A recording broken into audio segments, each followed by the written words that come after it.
Hello, I'm Katie. Welcome back to the channel. It is cold and I am dressed for comfort in my studio today. I've got some orders to produce and a new product to test out.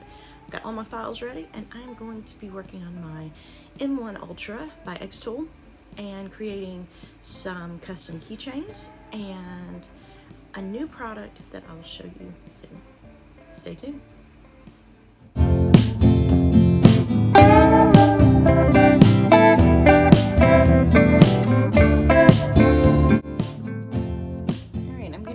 I'm gonna explain how I'm setting up these keychains.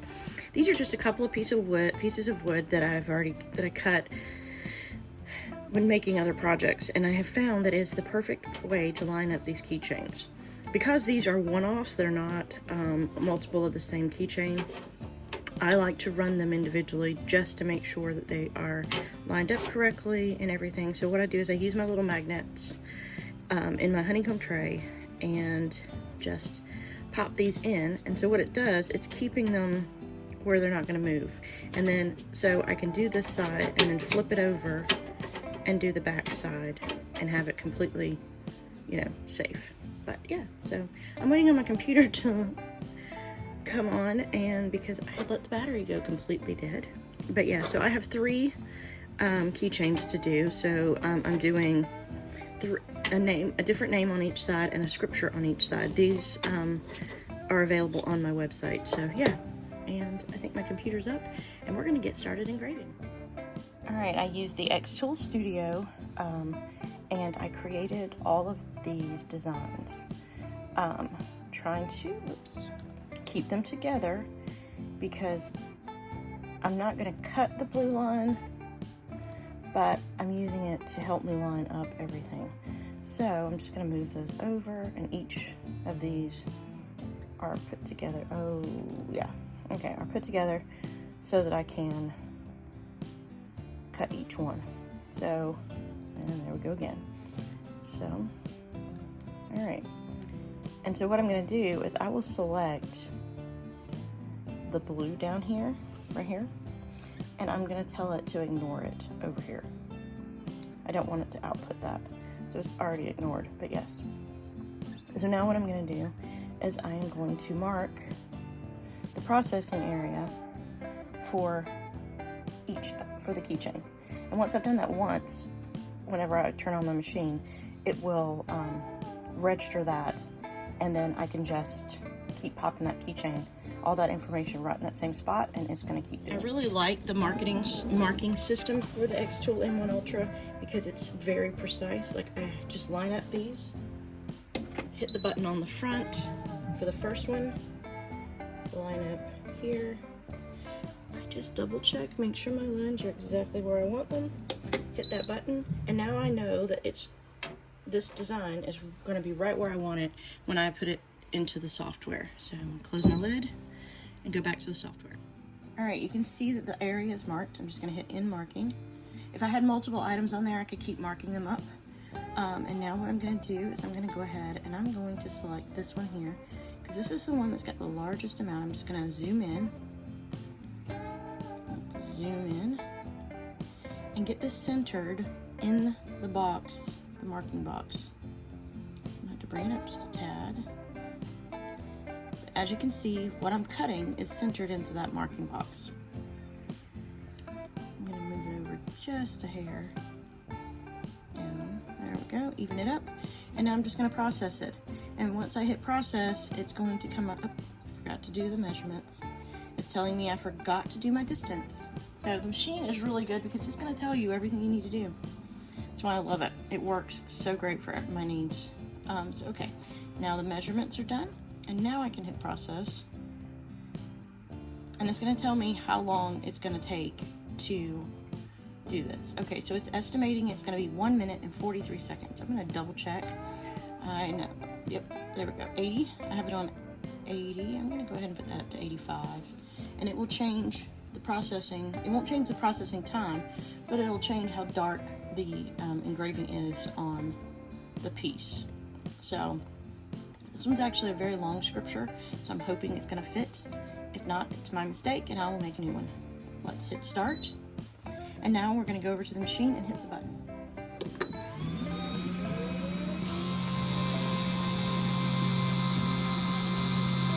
now it's engraving. And so far what I see, it looks like it's engraving it exactly where I wanted it, and it's looking very clean and neat. And once this engraving is done, I'm going to go back to my computer, put the name that's going to go on the front, and I'll come over here and flip this. Because of the way the system is set up, I can hit the minimize button up here, and I can actually go ahead and move this off and move the name into the spot. And I'm just going to zoom right back in. I like to zoom in really close to make sure the name is going to be, or whatever I'm engraving, is going to be lined up in the center. And it's going to help me. It's going to give me a little crosshair blue line, and it's going to tell me that this is lined up centered in this piece. I'm going to double check, check my little little grid, and it is. And then once the first one is done, I can just go ahead and hit process, and it's going to put, once I flip it over, and we'll get this on there. Alright, that was quick. It is completely done. It looks very good. It's very readable. I will take a little rag and wipe it off. And then now I'm going to flip it over, pop it right back, because I've already got my measurements done. I can just pop that right back in, and I'm going to engrave that keychain. Alright, I'm hitting process over here on my laptop, and I'm starting the machine. It tells me it's going to take 1 minute and 11 seconds to do this name. Very quick. So in under 3 minutes, I have a fully engraved, personalized keychain. Now yes, it took me a few minutes to do the actual designing of it and making sure the fonts were correct and making sure everything fit. But if you have your files set up like I do, where I have my keychain file ready to go with the little blue line around it so I know exactly what size I need, this way I can create these when I'm not in my studio. You know, sometimes I just like creating all my files at night, getting them ready to go. So like today, I'm ready to go engraving multiple files, multiple products today. And I'm not out here using my daylight hours for design work. So yeah, I work pretty much all the time. But we'll see how this one goes. It's almost done in that little amount of time. It's got 11 seconds. So, and this will be done and ready to go. And then I will go ahead and place the next one in, do the same process. And I'll show you all of them once they're finished.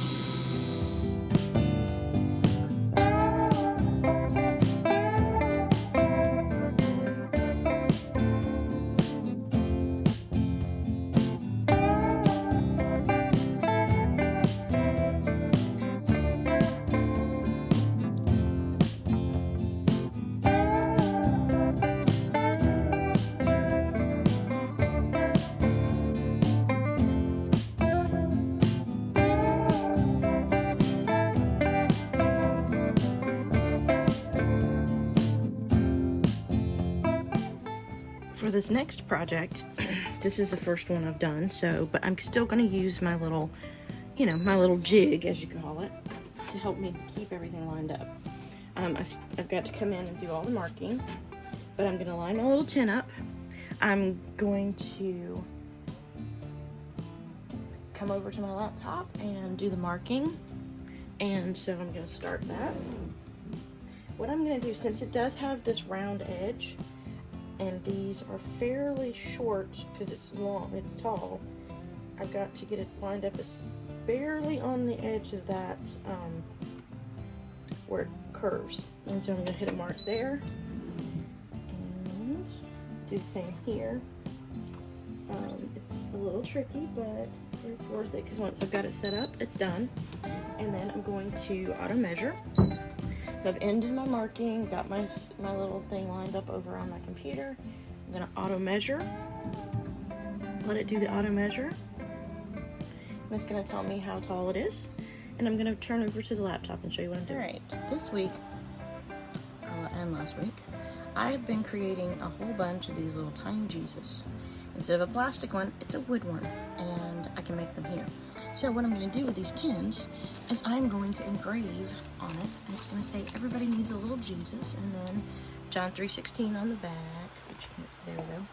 and my information on how to buy them, because I'm going to make the little tins and have them for sale on my website, and when I do events. But that's the file I created, and everything's auto measured. And as you can see, there's my box. I'm going to go ahead and pull these off my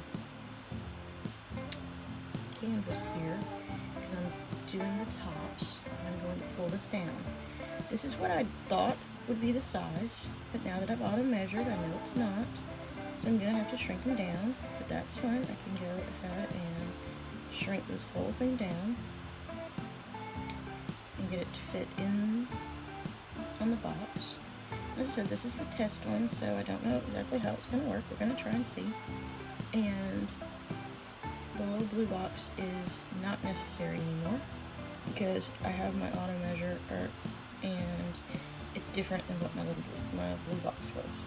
So I'm going to make sure this is centered on here, and it looks like it is. I'm going to scoot it over just a hair to the right and group it so it makes it easier for me to move it. And I'm going to process this as if I'm processing a black metal business card. I'm using that settings for my Xtool, which is 80% at 100 millimeters per second. I'm going to, okay, I don't need 200 lines. I only need 140. That'll make it a little bit faster. And we're going to look at the processing image to see, okay, that's what the results should be. Okay, and then I'm going to hit process. As I said, this is the first time. We're going to see what the machine does. Hit the button over here on my laptop. It says it's going to take 9 minutes, 10 seconds to engrave this at the speed and information that I put in, the speed and power. So I'm going to hit start on my machine.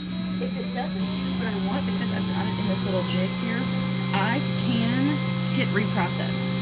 And I might have to do that, but nope, it looks like it is doing pretty well at getting that paint off.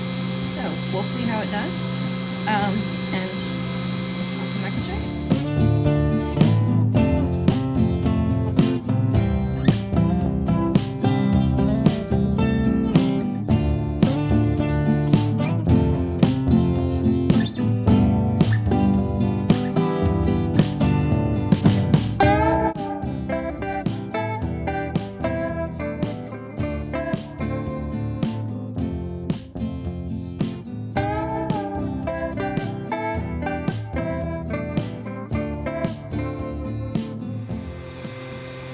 Finished processing. It does look a little dark, but I'm going to leave it in place and I'm going to show you what I'm going to do. I'll show you what it looks like.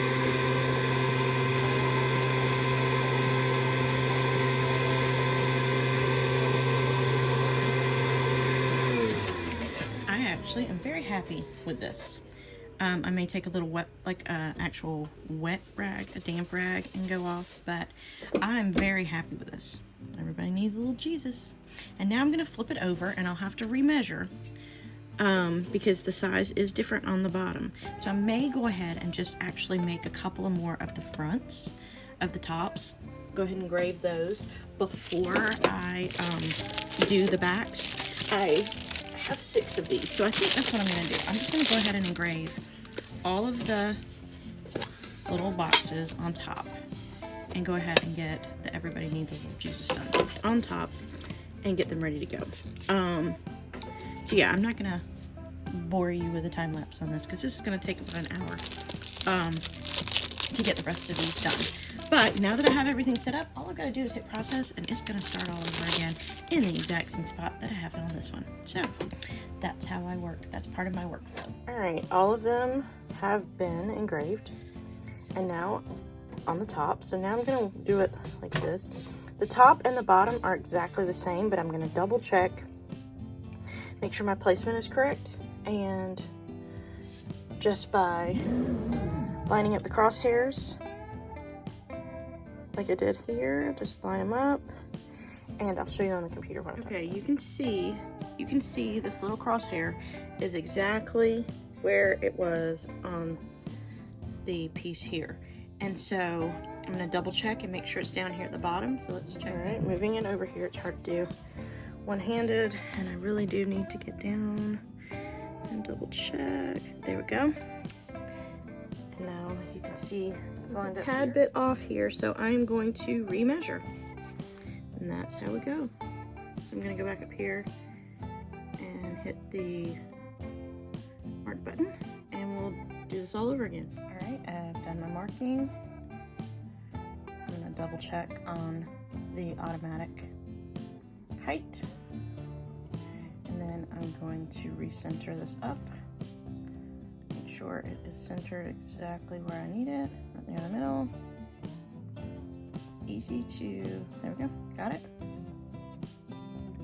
I'm actually gonna drop it down just a hair just because I like to have a little more space at the top. Okay, and it's going to hit process. We're gonna see how long this back is going to take because it is a lot more. Well, actually it's only gonna take 6 minutes. The front took 9. Okay, this doesn't look like it's lined up, so I'm gonna double check this again, go back.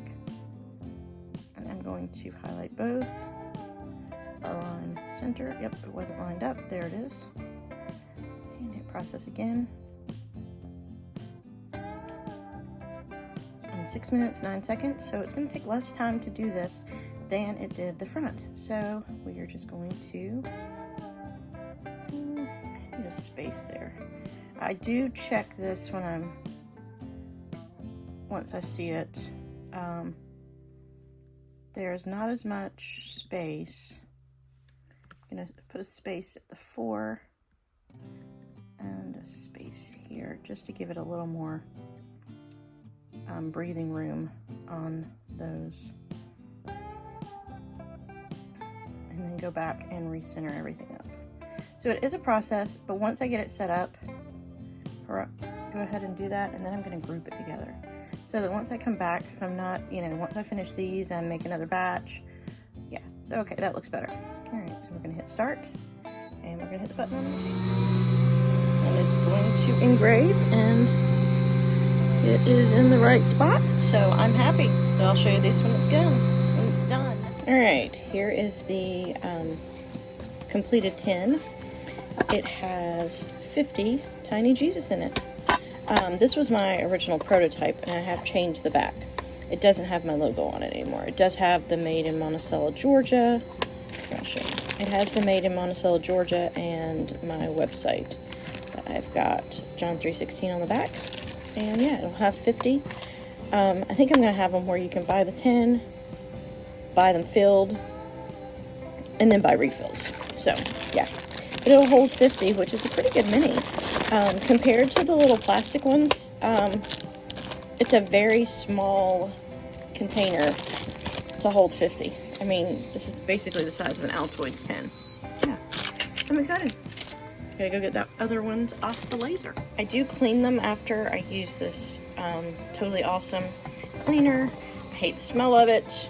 I don't like the name of it because it's not Totally Awesome. Well, it is when it comes to cleaning these, but I hate the smell. But yeah, so that's what I get. Basically, all I do is I use it on a paper towel, and I give it a really good rub. Like, you really do have to scrub it to get all of the leftover dust and film off. But yeah, you just scrub it, and there you go. It's done. And the front's already been scrubbed, but I always check it just in case, just to make sure, because the more you clean it, the shinier the engraving gets. The next project of the day is this wood block. It's a custom piece. This is using wood that I did from a local cabinet company. I do their I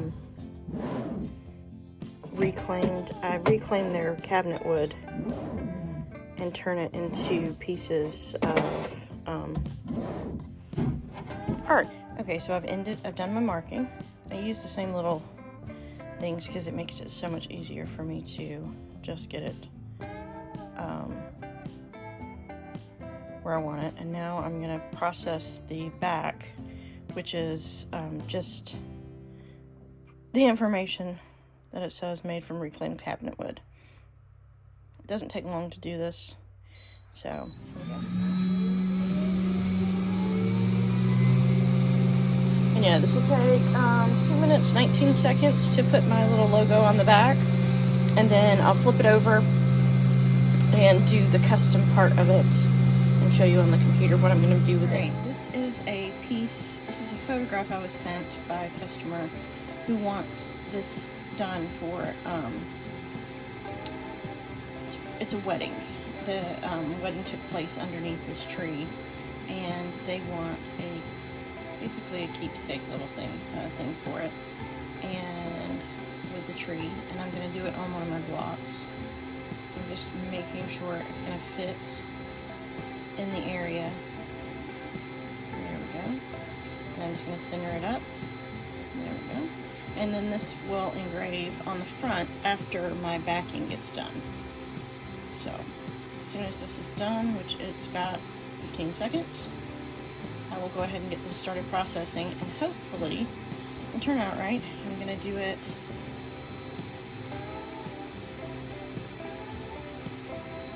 see what my processing is going to look like. I'm going to try it at this, and we will see. But yeah, so let's go. I flipped my piece over in the bed of my machine, and this is the design that's going to be engraved on it. It says it's going to take 12 minutes. Hopefully it'll do what I'm going to put you on time lapse and let me see what the machine is going to do.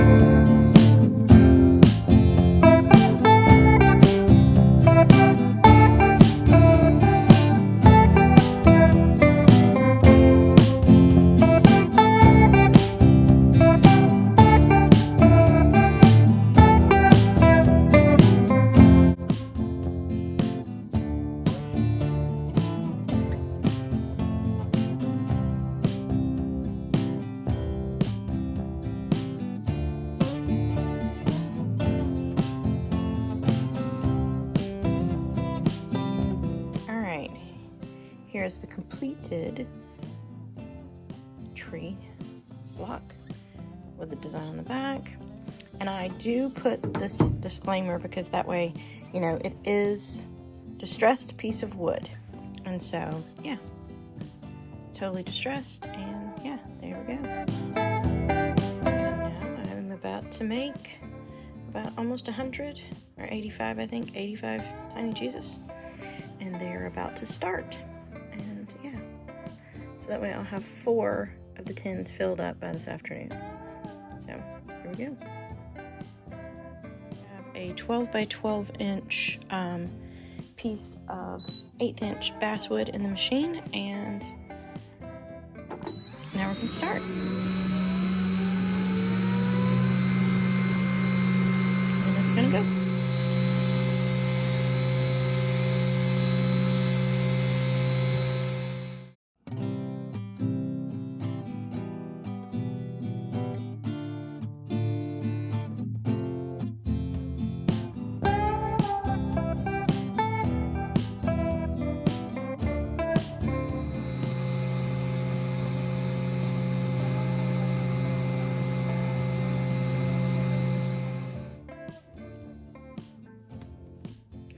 Alright, after they are cut, I use a Sharpie and I paint the heart individually.